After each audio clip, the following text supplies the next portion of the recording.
Shabbat Shalom, buenas noches a todos. Bienvenidos de nuevo al estudio de Devarim. Hoy comenzamos un libro nuevo, el último libro de la Torá, libro de Deuteronomio. Sí, pero antes de comenzar, vamos a hacer la bendición que dice así. Baruch atah Adonai Eloheinu melech haolam asher bachar banu amin benatan lanu et torato. Baruch atah Adonai noten haTorah. Amén. Bendito eres tú, Señor Dios nuestro, Rey del universo, que nos ha escogido de entre todos los pueblos y nos dio su Torah. Bendito eres tú, oh Señor, dador de la Torah. Amén. Pero antes de dar comienzo a la lectura como tal del libro de Deuteronomio o Devarim, en el hebreo la palabra es Devarim, que significa palabras. Tenemos que entender que el libro de Devarim también va por nombre de Mishneh Torah, que significa la repetición de la Torah. Porque si ustedes recuerdan de veces anteriores, que este libro básicamente está haciendo una repetición de lo que hemos leído en Génesis, en Éxodo, en Número, Levíticos, y por eso le llaman Mishneh Torah, que significa repetición de la Torah. Deuteronomio es el término en griego que significa segunda ley, pero no es que sea una segunda ley porque no es nada nuevo. Es una repetición de lo que ya se ha hablado hasta este momento. Y como está diciendo, lo importante de este libro es que el libro de Devarim o Deuteronomio está escrito en un formato legal. Eso es lo más importante y primordial que debemos de entender, de tal manera que si ustedes recuerdan cuando Josías encontraron, dicen que el libro es Sefer Torah en el templo y el sacerdote le trajo el libro a Josías, empezó a leerla y darse cuenta de que había muchas cosas que habían dejado de hacer y entran en teshuva, en arrepentimiento y celebran el Pesaj. Dicen que el libro que realmente encontró fue Devarim, porque Devarim, como dije, es una repetición de todas las cosas que hasta este momento Moisés ha hablado con el pueblo. Así que está escrito en un contexto legal y además de un contexto legal está escrito en formato de un tipo de tratado o pacto que se hacía en el antiguo Medio Oriente, que era conocido como el pacto entre un soberano y un vasallo. Y lo más importante de este pacto es que quien inicia el pacto es Hashem. O sea, que él inicia y aquí él tiene el rol de soberano e Israel viene siendo el vasallo o sus servidores. Y la importancia de un tratado o un pacto de tipo soberano y vasallo es que es mutuo. ¿Okay? El soberano espera lealtad, fidelidad y amor de parte del vasallo y el vasallo a su vez espera de parte de su soberano protección, provisión, que esté pendiente a su pueblo y cuando el soberano necesita o tiene que entrar en guerra, quien sale a defender el honor del soberano es el vasallo. Y ese formato es muy conocido en el antiguo Medio Oriente. Y la estructura como tal de Devarim es que lo que dicen es que en un mismo día, antes de morir, Moisés habló todo lo que está escrito en el libro de Devarim. Lo que está contando, que es mucho, lo dividen en 3 discursos, donde él comienza primero haciendo como una reprensión al pueblo, haciendo un recuento de toda su jornada, y luego entra en la presentación del aspecto legal de los mandamientos, y luego entonces entra en sí en el tratado del pacto de Hashem con Israel. Y al final, si ustedes recuerdan, hay 2 partes. Una de ellas es considerada la canción de Moisés, que es la porción Ha'azinu, porque hay que dar oído a lo que él está diciendo, y termina con bendiciendo a todas las tribus. Es un recuento más o menos de todo el libro en general. Y como un tratado de vasallo, de soberano y vasallo, consiste de unas partes, un formulario que era la estructura que se encontraba o el formulario legal que era usado en el antiguo Medio Oriente. Tenemos que la fórmula como tal, la primera parte es que consiste de un preámbulo. El pacto consiste primeramente de un preámbulo y en ese preámbulo da la identidad del soberano que está estableciendo el pacto, que para nosotros es Hashem. Y aquí en este preámbulo pues se dan los títulos y atributos del soberano y se enfatiza su grandeza y su derecho a establecer el pacto. Y una de las cosas que por el cual Hashem hace este pacto es que él tiene el derecho de ofrecer el pacto al pueblo porque él los redimió, él los sacó de Egipto. Y recuerden que tan pronto salen de Egipto, ellos van al monte Sinaí, donde Hashem les presenta la Torá o los mandamientos. La segunda parte del formulario es lo que se llama un prólogo histórico. Un prólogo histórico donde se repasa lo que el soberano ha hecho por el pueblo, la bondad y el poder del soberano en una forma de relación entre el soberano y el vasallo. La tercera parte consiste en lo que se llaman estipulaciones. Y las estipulaciones son las obligaciones que tiene el soberano para con el vasallo y las obligaciones que el vasallo tiene para con el soberano. Y aquí en esta estipulación se presentan las leyes o la Torá como tal. Una cosa que tenemos que entender, que la Torá no es solamente ley. Recuerden que usualmente, no usualmente, como lo han traducido generalmente, que Torá significa ley. Pero más que ley, la Torá es una instrucción. Y dentro de esas instrucciones tenemos leyes, hay reglas, hay preceptos, hay ordenanzas, hay estatutos, hay justos juicios. Pero lo importante es la instrucción. Y luego unas leyes, y esas leyes se dividen tanto en leyes criminales, leyes civiles y leyes familiares. O sea, muchas leyes que tienen, porque el propósito de la Torá es asegurarse el establecimiento de una comunidad en santidad, una comunidad aparte, una comunidad que sirve al soberano, que se distingue en su servicio al soberano. Así que tenemos que es preámbulo, un prólogo histórico, estipulaciones, y la cuarta parte consiste de lo que se llama el material legal o las cláusulas. Material legal o las cláusulas. Y dentro de estas cláusulas, como yo estaba diciendo, primeramente están las instrucciones con respecto al documento. Una vez el documento se tiene, hay que saberlo dónde se va a guardar y cómo se va a presentar al pueblo. Si ustedes recuerdan que cuando es la semana de Sukkot, en Shemitah, en el año séptimo, al final del ciclo de 7 años, en Shemitah, durante la fiesta de Sukkot, es cuando se lee la Torá. Pero usualmente lo que se lee, unos dicen que hay que leer la Torá completa, otros dicen que lo que se lee es el Devarim completo al pueblo durante los 7 días de Sukkot. Por lo tanto, la instrucción es que dónde se va a guardar este documento. Y recuerden que en el antiguo Medio Oriente, un pacto entre un pueblo y otro pueblo, lo que hacían era que cada persona, cada parte, tenía una copia del pacto. Entonces, una de los grupos de las personas del pacto guardaba su pacto en el templo de su Dios y la otra persona iba y hacía lo mismo, lo llevaba al templo de su Dios. Había una copia para el rey y una se ponía en el templo.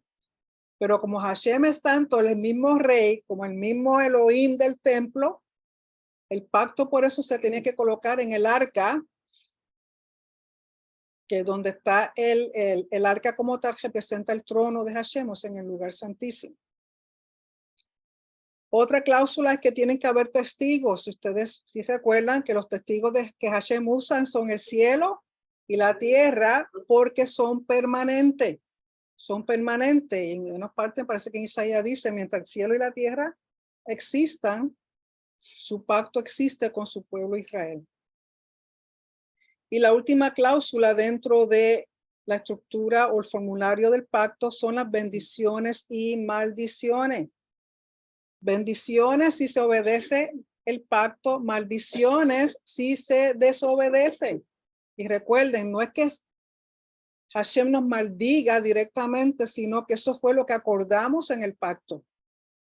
Estoy de acuerdo con el pacto en que si yo rindo fidelidad, lealtad, amor a mi soberano, obedeciendo las estipulaciones establecidas en el pacto, voy a recibir bendición. Pero si no soy fiel, si no soy leal, si no lo amo y si no obedezco sus mandamientos, vez de bendiciones, lo que me van a perseguir son maldiciones, porque ya eso está escrito. Ya esto está escrito, o sea que depende de nosotros cómo se desarrolle las bendiciones y las maldiciones en nuestras vidas.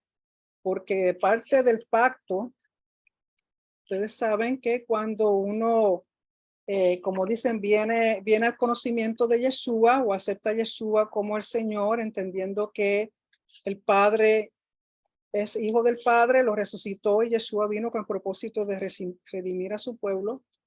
Cuando nosotros hacemos lo que llaman esa confesión de fe, que se encuentra en Romanos, que Pablo habla de eso, una cosa que no nos dicen es que cuando uno hace esa confesión, en el griego se entiende que además de una confesión es un juramento. Por lo tanto, juramos creer en Yeshua como el Mesías, como el hijo de Elohim, el cual murió y fue resucitado y actualmente se encuentra a la diestra del Padre. Eso es un juramento. Otra cosa, cada vez que declaramos el Shema, tenemos que entender que el Shema es una declaración de lealtad y fidelidad al soberano cada vez que se declara. Entonces, si usted está declarando eso en cada Shabbat, 2 veces al día mínimo, por las mañanas y antes de acostarse, es una confesión, es una proclamación al soberano. Usted está, es como si estuviera reconfirmando continuamente ese pacto. Y si después vamos y desobedecemos, no podemos culpar al Padre si las maldiciones entonces nos persiguen. Que cada vez que declaramos el Shema, estamos proclamando fidelidad y lealtad al pacto a nuestro soberano. Por lo tanto, es importante entender el contexto legal.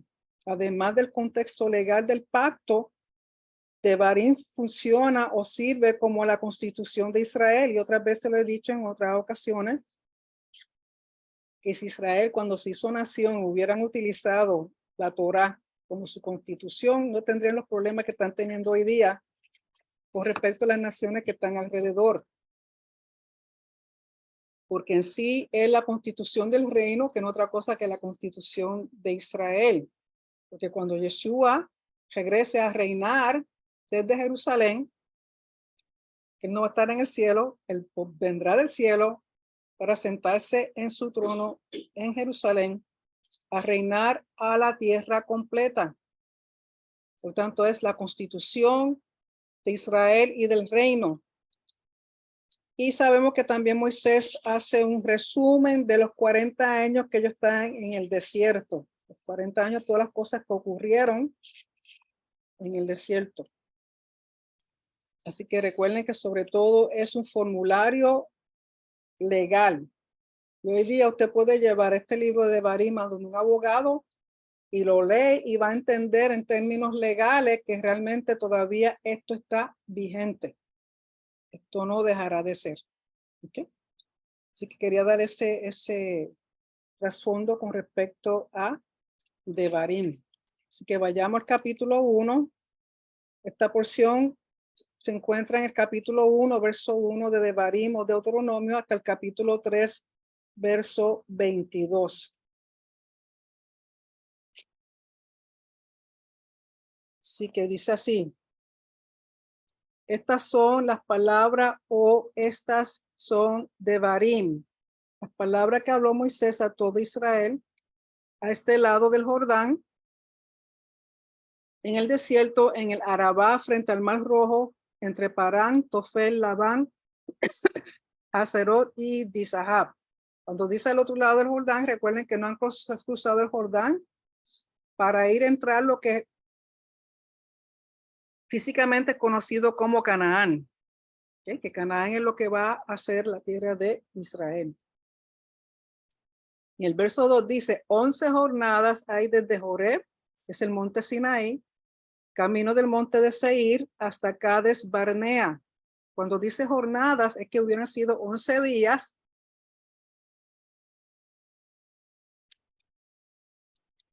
para llegar a la tierra prometida. 11 días, y sabemos que tardaron, según un comentario que vi, cuando Moisés está hablando aquí, está hablando, han pasado 38 años con 8 meses y 20 días. Lo que pudo haber sido, lo redondean 40 años, pero fueron 38 años, 8 meses con 20 días. Las 11 jornadas, lo que pudo haber sido en 11 días, y sabemos que eso se debe a la rebelión, al creerle a los espías, a los 10 espías que trajeron un mal reporte en vez de creerle a Caleb y a Josué. Y por esa causa, en vez de 11 días, porque estaban ahí para cruzar, les tomó casi 40 años. Y dice, aconteció que a los 40 años, en el mes 11, el primero del mes, Moisés habló a los hijos de Israel conforme a todas las cosas que Hashem le había mandado acerca de ellos. Después que derrotó a Sehón, rey de los amorreos, el cual habitaba en Hesbón, y Og, rey de Basán, que habitaba en Astarot, en Edrei. Recuerden que él comienza a hacer un recuento de lo que ha ocurrido hasta el momento. De este lado del Jordán, en tierra de Moab, resolvió Moisés declarar esta ley o esta Torá diciendo, cuando dice declarar esta Torá, se está refiriendo en sí al libro completo de Devarim. Hashem, nuestro Dios, nos habló en Horeb. Recuerden que Horeb es otro nombre para el monte Sinaí, diciendo, habéis estado bastante tiempo en este monte.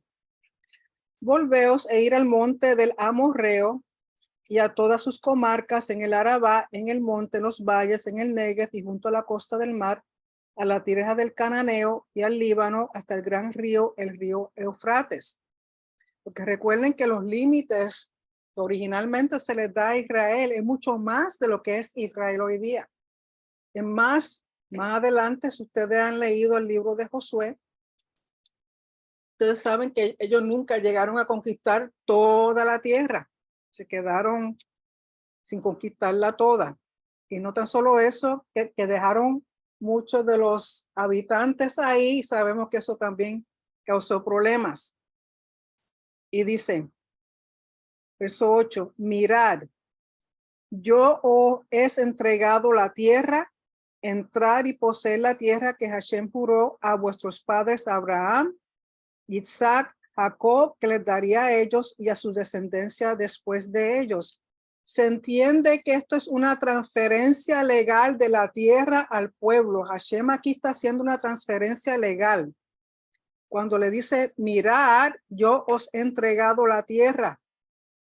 Entrar y poseer la tierra que Hashem juró a vuestros padres Abraham, Isaac y Jacob, que les daría a ellos y a su descendencia después de ellos. O sea, aquí se está realizando finalmente la promesa que le hizo a los patriarcas. Verso 9, en aquel tiempo yo os hablé diciendo, yo solo no puedo llevaros. Hashem vuestro Dios os ha multiplicado y aquí hoy vosotros sois como las estrellas del cielo en multitud. Algo que él le había dicho a Abraham. Hashem, Dios de vuestros padres, os haga 1000 veces más de lo que ahora sois y os bendiga como os ha prometido. ¿Cómo llevaré yo solo vuestras molestias, vuestras cargas, vuestros pleitos? Dadme de entre vosotros, de vuestras tribus, varones sabios y entendidos y expertos. Cuando dice sabios y entendidos, sabemos que esos son parte de las características y cualidades que se espera en líderes. En este caso son jueces. Y expertos, ¿expertos en qué? En la Torá. Expertos en los mandamientos, en entender y conocer la Torá, para que yo los ponga por vuestros jefes. Y me respondisteis, dijisteis, bueno es hacer lo que has dicho. Y tomé los principales de vuestras tribus, varones sabios expertos, y los puse por jefes sobre vosotros, jefes de millares, de centenas, de 50 y de 10, y gobernadores de vuestras tribus. Y entonces mandé a vuestros jueces, o sea que además de líderes, además de príncipes, van a ser jueces, diciendo, oír entre vuestros hermanos y juzgar justamente entre el hombre y su hermano y el extranjero. Recuerden que cuando dice aquí extranjero, una persona no nacida en Israel o de Israel, pero que se une al pueblo de Israel. Que se une al pueblo de Israel. Dice, no hagáis distinción de persona en el juicio. Así el pequeño como al grande oiréis, no tendréis temor de ninguno, porque el juicio es de Elohim, y la causa que os fuere difícil, la traeréis a mí y yo la oiré. Recuerden que este es un sistema judicial basado en los mandamientos de la Torá. Cualquier conflicto, cualquier situación que ocurriera entre hermanos o entre un israelita y un extranjero, si no se podían resolver a nivel local, recuerden que esto es la forma judicial de lo que se llamó luego el Sanedrín. Sanedrín. Y los pueblos tenían, dependiendo de la población, un máximo de 3 jueces. Si esos jueces no podían resolver, cuando se establece el Sanedrín en el templo, había lo que llaman un Sanedrín Catán, un Sanedrín pequeño en el cual se encontraba a la entrada de la puerta del este antes de entrar al el atrio de las mujeres. A un lado estaba el Sanedrín Catán y al otro lado había una cámara en la cual se guardaban las cenizas de la vaca roja. Ese es el Catán. Si ahí no podían resolver, venían los jueces de los pueblos, no podían resolver los jueces que están ahí, que eran 21, entonces pasaba al Sanedrín Gadol o el Sanedrín Grande, que consistía de 71 jueces, lo que viene siendo hoy día lo que llamamos la Corte Suprema. Cada ciudad, cada municipio tiene su corte. Si no, entonces van a la estatal, y si la estatal no funciona, pues entonces van a la Corte Suprema de igual manera. Por lo tanto, se estableció en ese momento y fue por orden y consentimiento de Hashem establecer este tipo de sistema judicial en el cual se juzga en base a los mandamientos de la Torá. Por eso el Sanedrín, cuando usted lee la Mishnah, son lo que acordó o los juicios que hizo el Sanedrín en base a los mandamientos de la Torá. ¿Okay? Por eso es lo que uno lee ahí, fue lo que se decidió de acuerdo a las situaciones que surgían y ellos explicaban los mandamientos.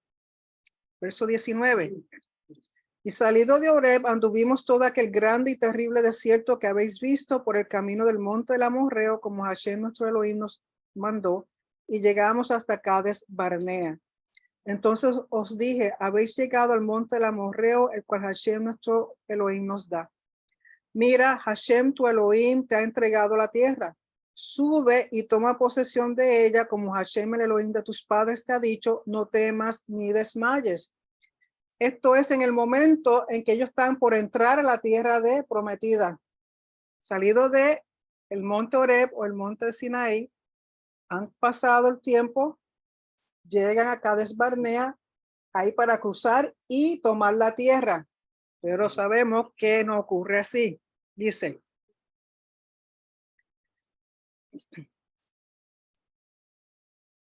verso 22, y vinisteis a mí todos vosotros y dijisteis, enviemos varones delante de nosotros que nos reconozcan la tierra y a su regreso nos traigan razón del camino por donde hemos de subir y de la ciudad a donde hemos de llegar. Y el dicho me pareció bien. O sea, a Moisés le pareció buena idea y sabemos que realmente no fue muy buena idea, aunque Hashem se dio también, pero realmente no era el propósito. Dice, y tomé 12 varones de entre vosotros, un varón por cada tribu. Y se encaminaron y subieron al monte y llegaron hasta el valle de Escol. y reconocieron la tierra. Y tomaron en sus manos del fruto del país y nos lo trajeron y nos dieron cuenta y dijeron, es buena la tierra que Hashem nuestro Elohim nos da. Pero, sin embargo, no quisisteis subir, antes fuisteis rebeldes al mandato de Hashem vuestro Elohim. Y murmurasteis en vuestras tiendas, diciendo, ¿por qué Hashem nos aborrece? Nos ha sacado de tierra de Egipto para entregarnos en manos del amorreo para destruirnos. ¿Y a dónde subiremos? Nuestros hermanos han atemorizado nuestro corazón diciendo, este pueblo es mayor y más alto que nosotros. Las ciudades grandes y amuralladas hasta el cielo, y también vimos allí a los hijos de Anac. Recuerden que los hijos de Anac eran una familia que eran personas bien altas, bien grandes, lógico. Al lado mío, cualquier persona más de 5 para mí es alta, grande. Entonces, si voy a tener al lado mío una persona de 6 pies, 7 pies, para mí va a ser un gigante. Por lo tanto, el término gigante es algo que es subjetivo, porque una persona que mide 4 pies, ve a uno de 6 pies, va a ser un gigante, ¿no? Por lo tanto, es una percepción, es como uno perciba la situación. Y ellos veían a estas personas que lo más probable si eran altos. Recuerden que el israelita no tiende a ser muy alto. Entonces, ellos están tan atemorizados, traen ese temor al pueblo. Entonces, cuando el Señor le ha dicho, suban, conquisten, ellos se sintieron temor, terror y no quisieron ir pensando que lo que iban a entrar a guerra y ser conquistados y ser destruidos por el pueblo que vivía ahí. Y el verso 29 dice, entonces os dije, no temáis ni tengáis miedo de ellos. Hashem vuestro Elohim, el cual va delante de vosotros, él peleará por vosotros conforme a todas las cosas que hizo por vosotros en Egipto delante de vuestros ojos. Y en el desierto has visto que Hashem tu Dios te ha traído como trae el hombre a su hijo, por todo el camino que habéis andado hasta llegar a este lugar.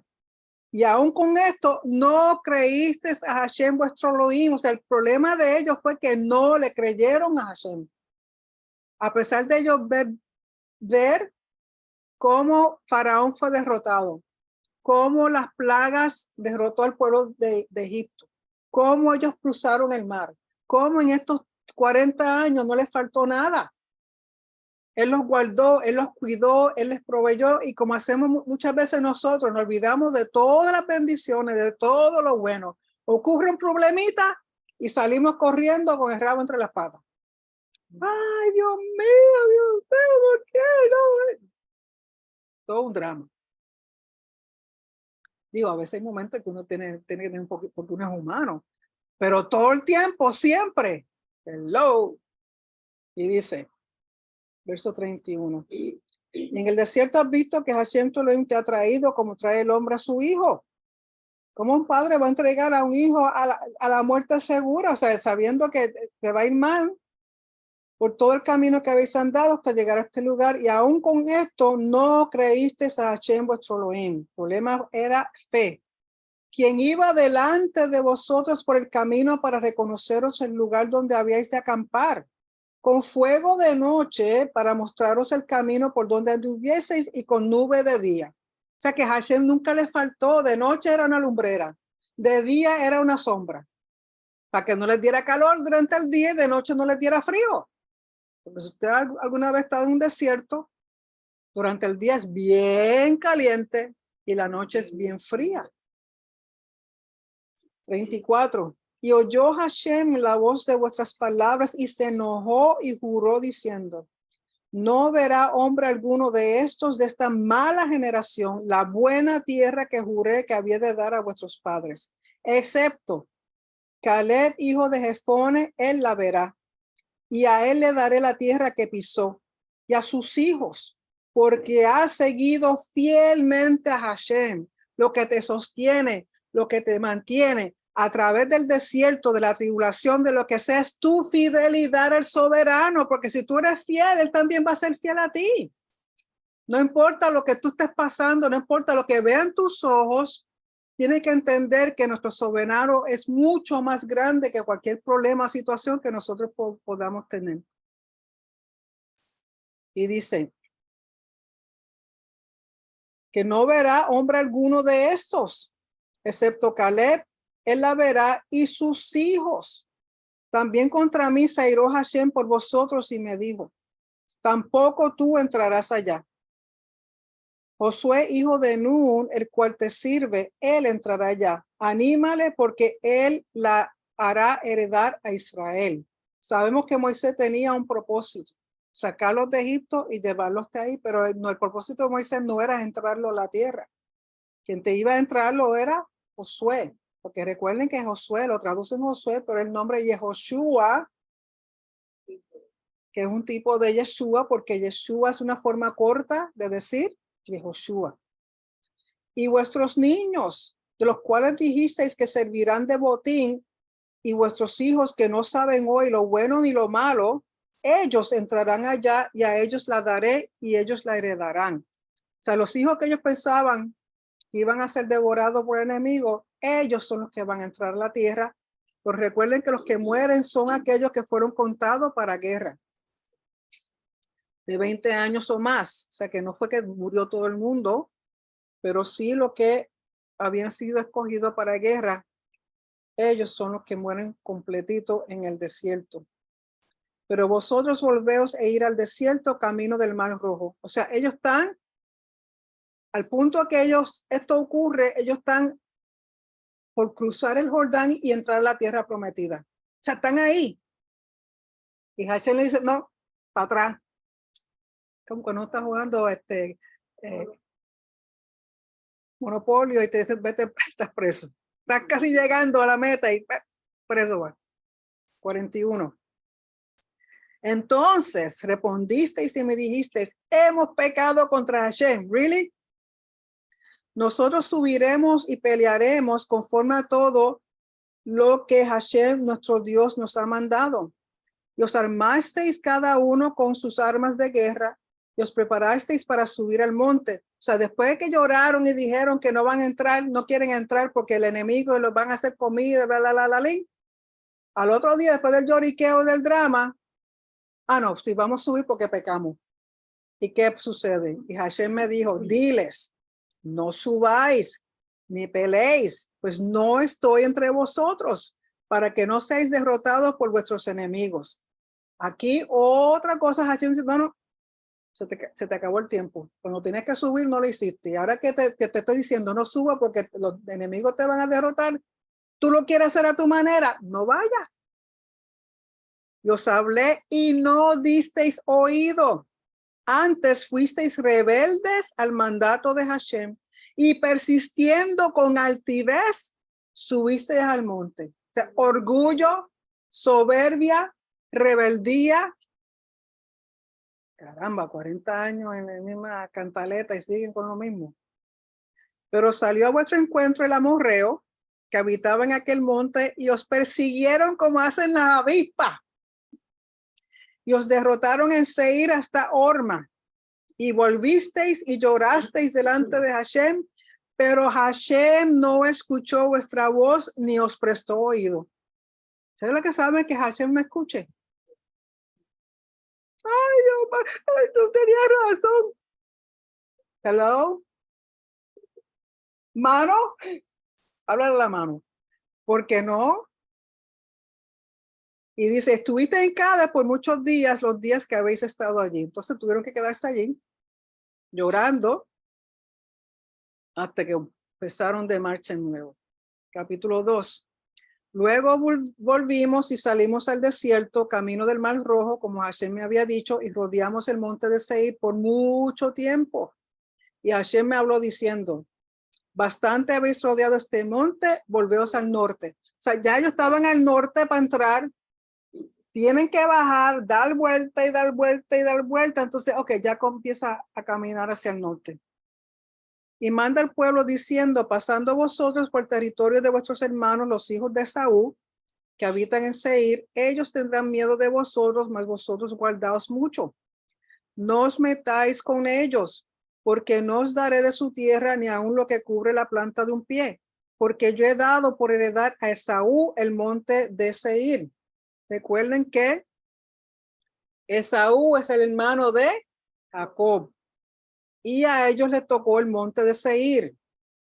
Entonces ellos dicen, van a pasar, pero no los toquen, dejen tranquilitos.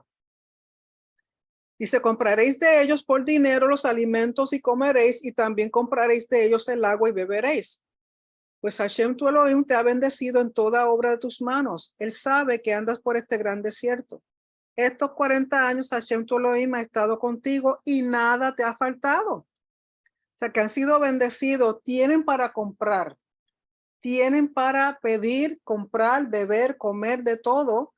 Pero si no los molestes, simplemente va, paga lo que use y sigues tu camino. Y nos alejamos del territorio de nuestros hermanos, los hijos de Saúl, que habitaban en Seir por el camino del Arabá, desde Elat y Etzion Geber, y volvimos y tomamos el camino del desierto de Moab.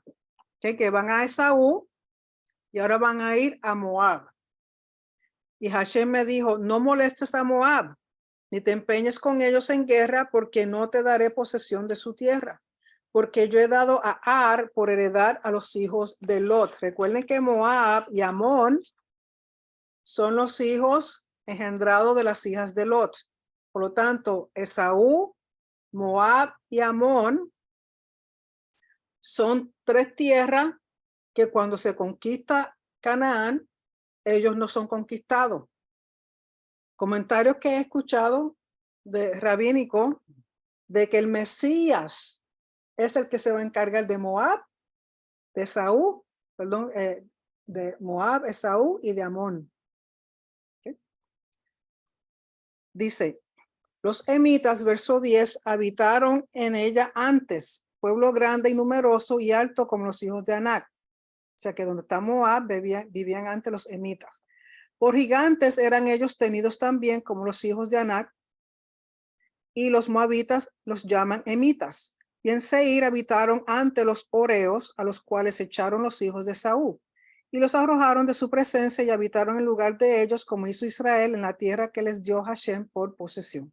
O sea, te dando un poquito de historia, quién vivía antes ahí, antes de vivir Esaú y antes de vivir los moabitas. Dice, levantaos ahora y pasar el arroyo de Seret. Y pasamos el arroyo de Seret, yo de Seret, y los días que anduvimos de Cades Barnea hasta cuando pasamos el arroyo de Seret fueron 38 años, hasta que se acabó toda la generación de los hombres de guerra en medio del campamento, como Hashem les había jurado. O sea, los hombres que murieron fueron los que fueron contados para guerra. Eso no significa que no murieron mujeres, porque recuerden que salió gente de todas edades de Egipto. Pues al que le tocaba morir, murió. Y al que no le tocaba morir, no murió, se salvó. Por lo tanto, sobre todo la generación que nació durante esos 40 años, porque en 40 años es suficiente para que hubieran nacido más personas. Recuerden que cuando se hacen los censos, más o menos es la misma cantidad de personas que salieron de Egipto, pero que sabemos que hubo una gran cantidad que murió, pero a la misma vez hubo una gran cantidad que nació en el desierto. Y dice, verso 15, y también la mano de Hashem vino sobre ellos para destruirlos en medio del campamento hasta acabarlos. Recuerden también los que murieron con Coré. Recuerden los que murieron con Zimri cuando la situación de la idolatría con las madianitas. Y aconteció que después que murieron todos los hombres de guerra de entre el pueblo, Hashem me habló diciendo, tú pasarás hoy el territorio de Moab a Ar. Y cuando te acerques a los hijos de Amón, no los molestes ni contiendas con ellos, porque no te daré posesión de la tierra de los hijos de Amón, pues a los hijos de Lot la he dado por heredad. Por tierra de gigantes fue también ella tenida. Habitaron en ella gigantes en otro tiempo, los cuales los amonitas llamaban someos.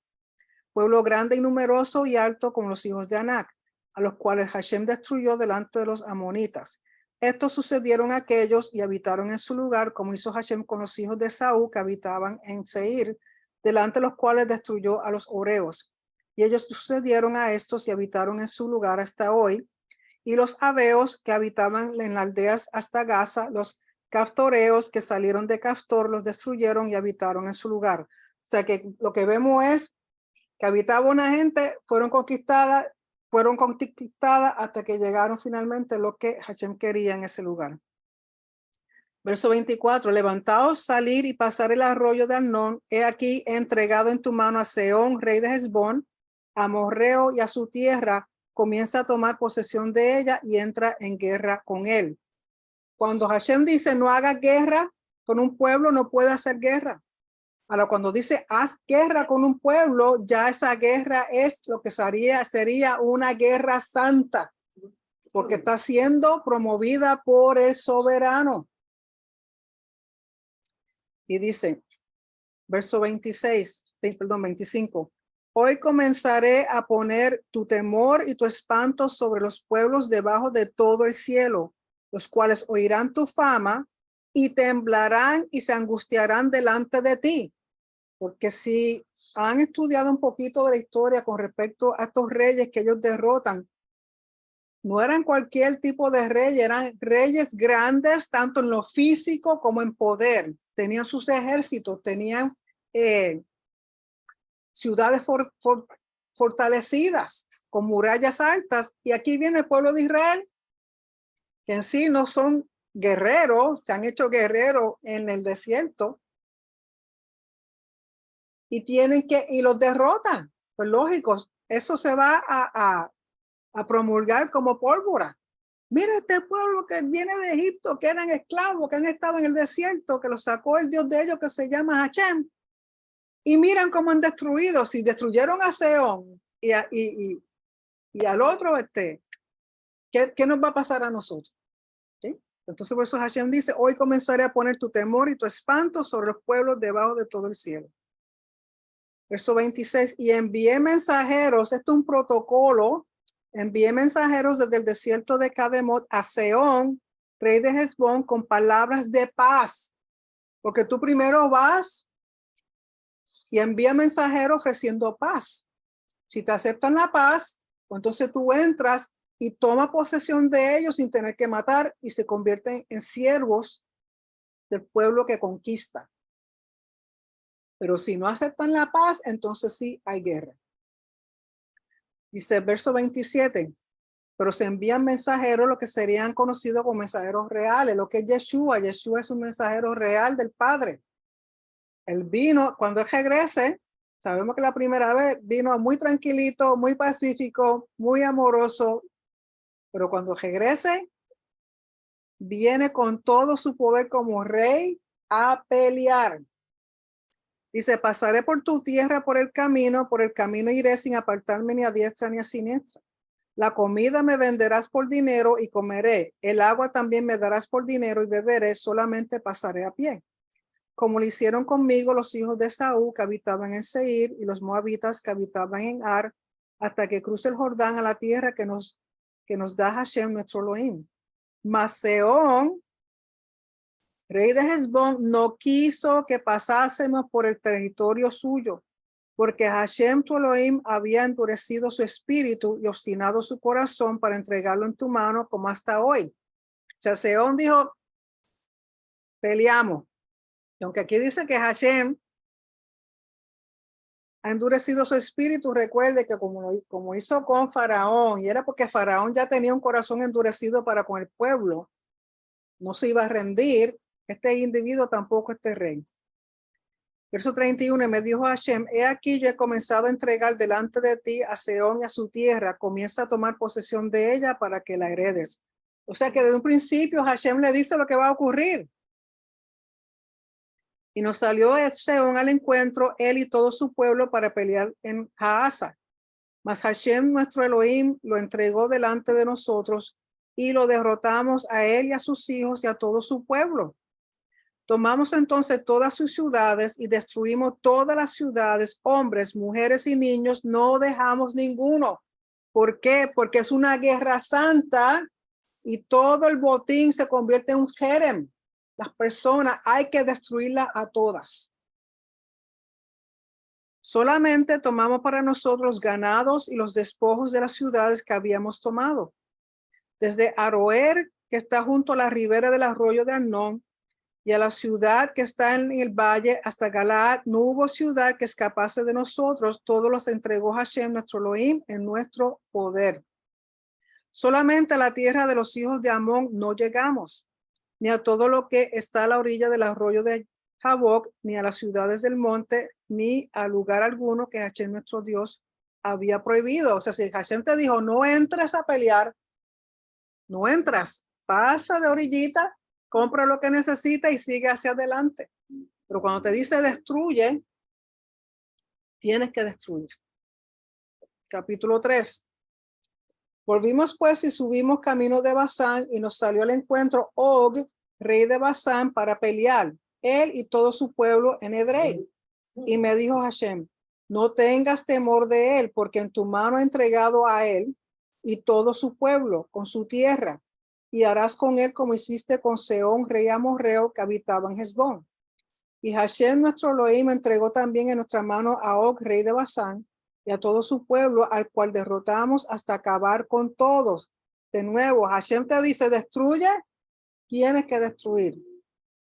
Y tomamos entonces todas sus ciudades, no quedó ciudad que no las tomásemos, 60 ciudades, toda la tierra de Argob, del reino de Og en Basán. Todas estas eran ciudades fortificadas con muros altos, con puertas y barras, sin contar otras muchas ciudades sin muros. Y las destruimos como hicimos a Sehón, rey de Hesbón, matando en toda ciudad a hombres, mujeres y niños.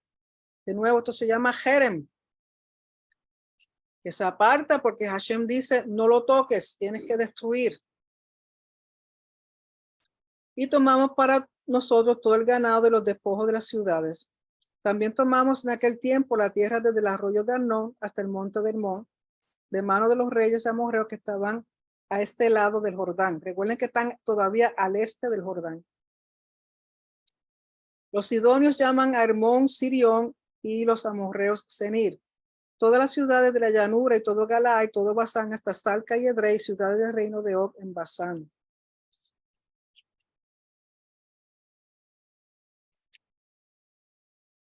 Porque únicamente Og, rey de Basán, había quedado del resto de los gigantes. Recuerden que todos estos terrenos, los habitantes originales eran gigantes o personas altas, personas grandes. Y dice así, su cama, una cama de hierro, no está en Rabá de los hijos de Amón. La longitud de ella es de 9 codos y su anchura de 4 codos, según el codo de un hombre. Y más o menos sacando cuenta, 9 codos, si se cambian en centímetros, hubieran sido 396 centímetros, que aproximadamente 13 pies. O sea, que el tipo era grandote. Lógico, la cama tiene que ser más grande que él, porque si no los pies se le salían por fuera. Dicen que era como de 9 pies y la cama es de 13 de largo, pues. Bien grandecito. ¿Ah? Va a estar cómodo. Verso 12. Y esta tierra que le damos en aquel tiempo desde Aroer, que está junto al arroyo de Arnón, y la mitad del monte de Galaad con sus ciudades, la di a los rubenitas y a los gaditas. Y el resto de Galaad y todo Basán del reino de Og, toda la tierra de Argob, que se llamaba la tierra de los gigantes, lo di a media tribu de Manasés. Recuerden que ellos están al este del Jordán. Ustedes recuerdan que los hijos de Manasés, de Rubén y de Galaad querían ese terreno porque ellos tenían mucho ganado. Entonces, estos son los terrenos que ellos le conquistaron a estos reyes. Y dice en el verso 14, Jair, hijo de Manasés, tomó toda la tierra de Argob hasta el límite con Gesur y Maaca y lo llamó por su nombre, Basán, Jabor, Jair hasta hoy. Y Galaad se lo di a Maquir. Y a los rubenitas y a gaditas les di de Galaad hasta el arroyo de Arnón, teniendo por límite el medio del valle, hasta el arroyo de Jaboc, el cual es límite de los hijos de Amón. También el Arabá, con el Jordán como límite desde Cineret hasta el mar del Arabá, el mar salado, al pie de las laderas del Pisga al oriente. Y os mandé entonces diciendo, Hashem vuestro Elohim os ha dado esta tierra por heredad. pero iréis armados todos los valientes delante de vuestros hermanos, los hijos de Israel.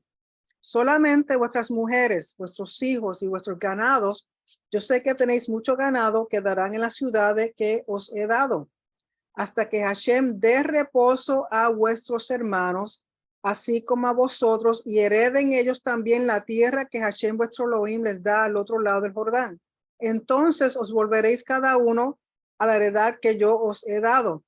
Recuerden que esta tribu, 2 tribus y medio, querían quedarse al este, pero le prometieron a Moisés que iban a ayudar a sus hermanos a conquistar el lado oeste, y hasta que ellos no conquistaran y reposaran en sus tierras, en sus herencias, ellos no regresaban a la de ellos al este del Jordán. Recuerden que más o menos dicen que tardaron unos 14 años en conquistar la mayor parte de Canaán. O sea que los de Rubén, los de Galaad y Manasés no volvieron a su herencia como tal hasta 14 años después. Y una cosa que tenemos que entender es hasta que Hashem dé reposo a vuestros hermanos. Reposo aquí es morar en la herencia que Hashem te dio, en paz, tranquilo, lo que él dice que es tuyo. Y si transferimos eso hoy día al entendimiento en el judaísmo, para ellos es salvación. Para el judío, salvación no tiene nada que ver con pecado, no tiene nada que ver con nada de eso.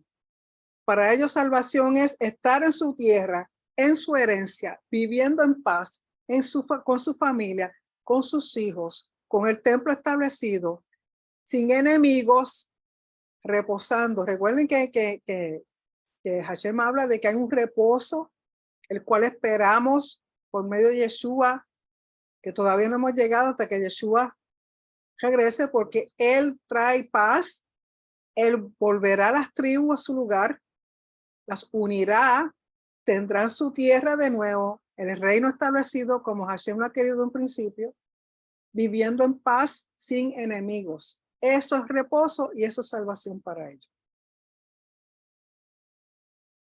Verso 21, ordené también a Josué en aquel tiempo diciendo, tus ojos vieron todo lo que Hashem vuestro Elohim ha hecho a aquellos 2 reyes. Así hará Hashem a todos los reinos a los cuales pasarás tú. No los temáis, porque Hashem vuestro Elohim, él es el que pelea por vosotros. Aquí Hashem, cumpliendo con el pacto, como rey guerrero, tú haces tu parte, yo hago la mía.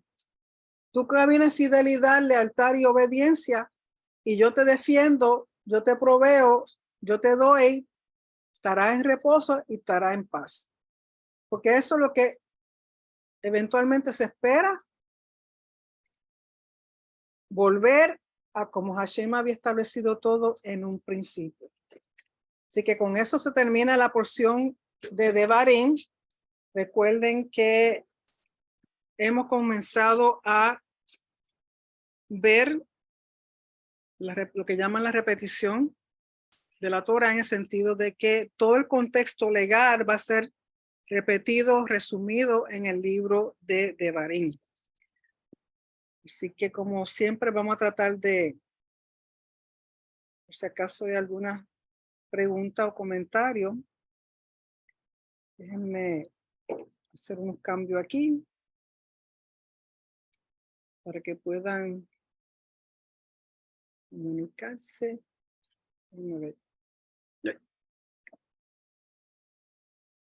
Volumen. Speaker. Vamos a ver. Okay. Aquí viene. ¿Alguna persona aquí tiene algún comentario?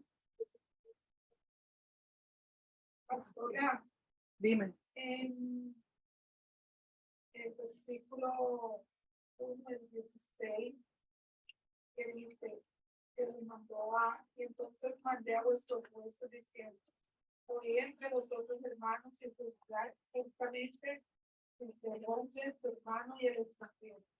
El extranjero ahí tiene que estar en pacto también.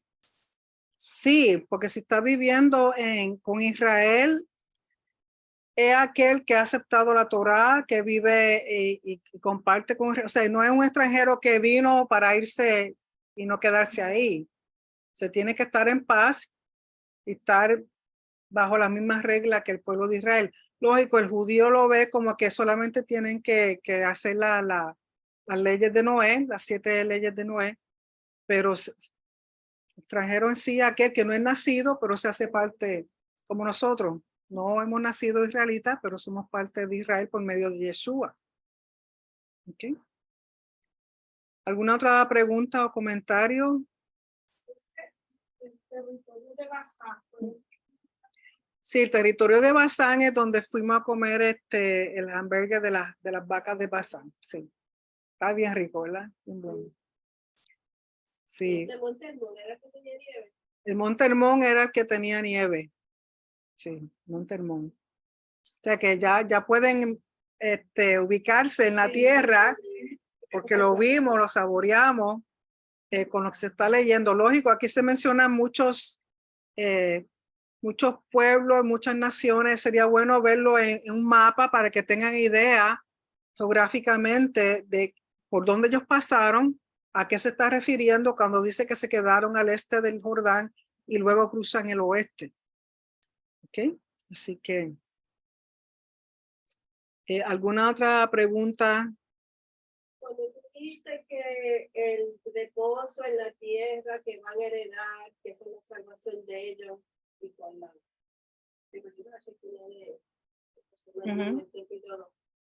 entonces ellos ven al Mesías como el que los va a salvar de las guerras, de todas esas naciones extranjeras que El judío ve al Mesías, ansían el Mesías, porque el Mesías viene. Recuerden que ese era el problema que tenía con Yeshua. Ellos esperaban que Yeshua viniera a librarlo de los romanos en aquel tiempo y volverle todas las tribus juntas. Pero él viene a hacer eso la próxima vez que regrese. Para el judío, el reposo, salvación es cuando el Mesías reúna todas las tribus, vuelvan a sus herencias, la tierra esté en paz y no tengan más enemigos, no tengan que pelear contra nadie, que nadie los está persiguiendo, nadie los quiere matar, nadie los... Eso para ellos reposo. Que el Mesías que viene es el mismo que vino antes. Bueno, se tienen que dar cuenta que el Mesías que viene es el mismo que vino antes. Sí, se supone. Pero para ellos no sería nada significativo entonces lo que él hizo, que murió por los pecados. No, en ese sentido lo que Yeshua, recuerden que a Yeshua lo veían, ellos dicen que para el judío que no cree que es el Mesías, lo ven como un profeta, como un hombre temeroso de Hashem y de la Torá.